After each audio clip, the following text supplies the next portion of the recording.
শুভ সকাল বন্ধুরা। তো ঘড়িতে সময় তখন ৮টা ৫। আমি ঘুম থেকে উঠে পড়ি এবং ঘুম থেকে উঠে আগেই আমি স্নান-টান করে নিই। স্নান-টান করে ফ্রেশ হয়ে দেখতেই পাচ্ছ ব্রাশ করছিলাম সকাল সকাল এবং ব্রাশ করার পর মা দিয়ে দেয় আমাকে সকাল সকাল র চা এবং চা খাওয়ার পর আমি একটু বসে যাই আমার অ্যাডমিশনের প্রসিডিওর নিয়ে। তো বেসিক্যালি আমি একটা নতুন কোর্সের অ্যাডমিশন অলরেডি নিয়ে নিয়েছি, যেটা হচ্ছে yoga education, diploma in yoga education. তো তারপরে আমি দেখতেই পাচ্ছ বেরিয়ে যাই একটু বাড়ির থেকে খাবার আনতে এবং খাবার আনার পর আমি খাবারটা খেয়ে নিই। খাওয়ার পর দেখতেই পাচ্ছ এটাকে কি বলে আমি ঠিক জানি না, কিন্তু অনেকে এটা করে। তো আমিও উষ্ণ গরম জল করে তার মধ্যে শ্যাম্পু দিয়ে এখানে আমি পাটা ভিজিয়ে রেখেছিলাম। তো জানি না এটাকে কি বলে দেখো, কিন্তু করছিলাম। তারপরে উঠে দেখতেই পাচ্ছ আমি রান্নাঘরে চলে যাই মায়ের সাথে দেখতে যে কি রান্না হচ্ছে। তো আজকে এই যে চিকেন ম্যারিনেট করে মা রেখে দিয়েছে, রান্না হবে। এবং মা এদিকে পেঁয়াজ কাটছিল, তাই মাকে বললাম হাই করতে একবার, তো মাও ক্যামেরার দিকে থেকে হাই করে দিল। তো বেসিক্যালি আজকের লাঞ্চটা বেশ ভালোই হতে চলেছে, যেহেতু আজকে রবিবার। তো সেই নিয়ে আমি একটু কিচেনে ঘোরাঘুরি করছিলাম এবং মায়ের সাথে একটু কথা বলছিলাম। তো সেই করতে করতেই সময় কেটে যাচ্ছিল। দিয়ে তারপরে দুপুর হয়ে যায় এবং দুপুরে আমি খেয়ে নিই চিকেন। দেখো পুরো লাল লাল ঝাল ঝাল করে চিকেন কষা এবং ভাত আর একটুখানি স্যালাড ছিল আমার পাতে, ঠিক আছে।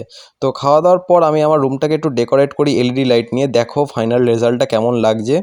তো এটা অনেকক্ষণ, প্রায় ১.৫ ঘন্টা ধরে করেছি আমি। প্রায় অনেকক্ষণ সময় লেগে গেছিলো এবং বাইরে বৃষ্টি হচ্ছিলো বলে অন্ধকার হয়ে গেছিলো বলে কি সুন্দর লাগছিলো ঘরটা দেখো। এবং ভিডিওর থেকে সামনাসামনি দেখতে আরও বেশি সুন্দর লাগছিলো। তো এইটা করার পর বিকেল হতে না হতেই মাদের একটু ছাড়তে স্টেশনে চলে যাই আমি। এবং আমি একবারে প্র্যাকটিসের ব্যাগপত্র নিয়েই যাই, যেহেতু বৃষ্টি পড়ছিল তো টোটো করেই প্র্যাকটিসে যাই। এবং মাদের ছেড়ে আসার পর আমি আর কাকি এদিকে টোটো করে যাচ্ছিলাম। তো তারপরে চলে যাই আমি প্র্যাকটিসে এবং প্র্যাকটিসে গিয়ে দেখি যে সেরকমভাবে কেউ আসেনি, তো আমি রেডি হইনি। এবং আজকে আমরা দুজনই এসেছিলাম প্র্যাকটিসে।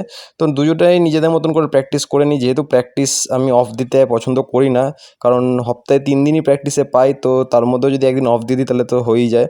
তো সেই কারণে প্র্যাকটিস কখনোই অফ দিই না এবং সবাইকে বলবো যে প্র্যাকটিস অফ কখনোই দিও না, বৃষ্টি বাদল হতেই থাকবে। কিন্তু সেই এক্সকিউজ দিয়ে প্র্যাকটিস বন্ধ রাখাটা একদমই উচিত নয়। তো সেই জন্যই আমি তাড়াতাড়ি আমি আর অভিক প্র্যাকটিস করে নিই এবং প্র্যাকটিস করার পর কোর্টকে টাটা করে আমরা বেরিয়ে যাই বাড়ির দিকে। তো বাড়ি যাওয়ার সময় আমি সঞ্জীব কাকা টোটো করেই বাড়ি যাচ্ছিলাম, দেখতেই পাচ্ছ একাই ছিলাম টোটোতে। তো তারপরে আমি বাড়ি চলে যাই এবং বাড়ি গিয়ে আজকে আমি ফ্রেশ হয়ে তাড়াতাড়ি শুয়ে পড়ি খেয়ে দে। তো এটাই ছিল যে ভিডিওটা ভালো লাগলে চ্যানেলটিকে লাইক করো, সাবস্ক্রাইব করো এবং দেখা হচ্ছে নতুন মিলবে। টাটা।